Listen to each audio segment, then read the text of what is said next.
Hello everyone, this is going to be your only video for Module 2 today. Okay, we are going to now start talking about the World War II battlefield, specifically how soldiers lived and how they fought, and then also what technology was used. Because just like World War I, World War II had more technology than any of the wars before. More people had fought in this war worldwide than any of the wars before. And so World War II was a huge, massive war. And we really want to look at the specifics about why and what it looks like. So our objective for the day is the students will be able to explain how advanced technology changed the way war was fought in both scale and violence through two key battles at Iwo Jima and Normandy Beach. Okay? The essential question is, what do you think the fighting was like during World War II for the soldiers who fought in it? Today's checklist is the Google Doc and the Mastery Check in Edulastic. So the do now today are going to be your vocab words from yesterday, but also a couple other mixed in. And if you don't know what this word is, you're going to click on it and go to that week 4 vocab that's going to give you more specifics. Okay? But what you're going to do is use this word bank to fill in the blanks about the beginning of World War II in this secondary source here. So I'm going to do the first one with you guys, and you're just going to read through it and fill in where these words should go to complete the entire source. So let's start here. After World War I, leaders from around the world met to decide what would happen after the war. They agreed to sign the blank, which greatly punished Germany and made them pay for the war. So I'm thinking, right, what is a vocab word that we've learned about? What is something that leaders around the world would have agreed to sign, which would have punished Germany? Luckily, I should know that off the top of my head because we studied so much World War I and Try 2. But if I forgot, you can go to this word bank, and the very first word up here says Treaty of Versailles. And I think about it, I'm like, oh, Treaty of Versailles was after World War I. That is when world leaders signed the treaty to blame Germany, right? So the answer is Treaty of Versailles. So I'm going to type it in here. And then I'm either going to underline like I did in week 1 or module 1, excuse me, or I could also highlight, maybe red for saying, that's not the highlight button, is it? Maybe red for saying like, I'm done, right? That don't use that word again. You're going to use each word once as you go through the secondary source. I'm going to give you time right now to actually pause the video because I'm just going to keep going on the language activity. So you should pause it now, finish your do now, and then play it again when you finish your do now. Welcome back, I am hoping. We are going on to the language activity. And today's language activity is specifically focusing on our academic language. So we're going to read a non-example below, which means something is written a way we don't want it to be written, okay? And we are going to complete the task that follows. So our non-example. World War II was a really bad war because there was a lot of violence and a lot of people were killed. One reason that World War II was worse than any other wars is that they had better weapons. The weapons could destroy a lot of stuff and kill lots of people.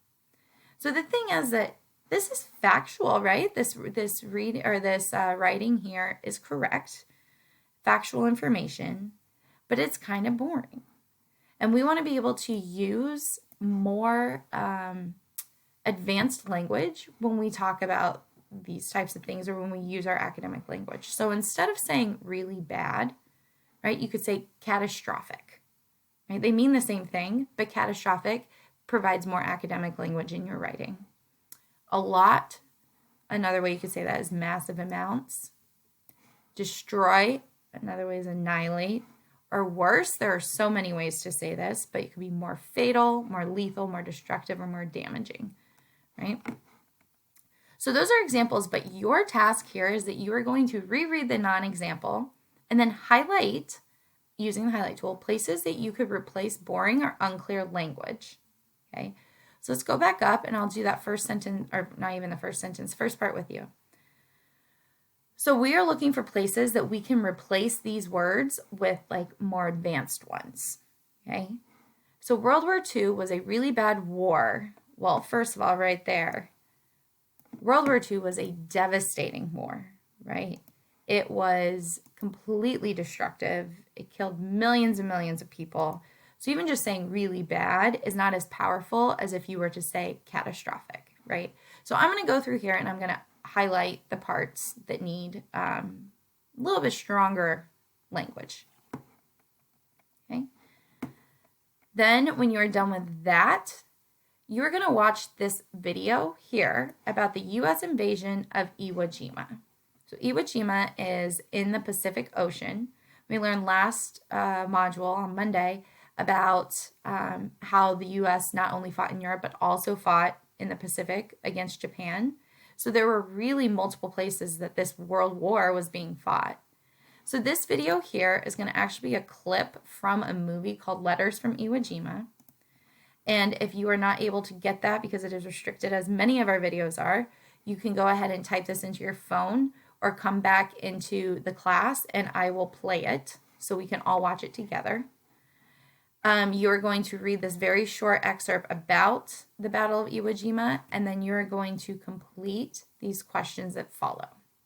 So there are 4 questions there.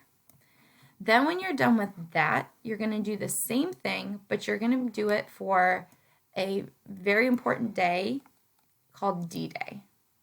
And this is a clip that is going to be from America, the Story of Us, or History.com. We've actually watched some of America, the Story of Us, or like Mankind, the Story of Us this year already. And you're going to watch that. Once again, if it doesn't come up, watch it on your phone there. And you are going to read the short excerpt about D-Day and then answer the 4 questions that follow. And that is it for the day. Just so you guys know, D-Day was not the end of the war, but what it was a massive, massive attack against the German army that was in France at the time, okay? And it was the United States, Great Britain, Canada, all right? They all got together and they launched a massive attack on Normandy, which is a place in France. It's an area of France.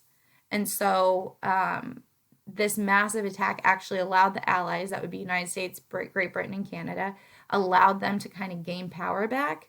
And they were able to get into Europe again after Germany had taken over most of it. And they were able to get back in and start fighting the Germans from the western side, like in from France and into Germany, while the Soviet Union was attacking Germany from the other side, from like Poland, from Russia and Poland. So they were able to come in and they were able to attack Germany, and together they were all able to eventually defeat Germany. But D-Day was the really big turning point in 1944 that allowed this to happen. So now I'm done rambling. You're going to read this on your own. Once you are done, you're going to take the mastery check, okay, in Edulastic, and then you are done with all of your modules and all of your assignments for eSchool Social Studies Week 4.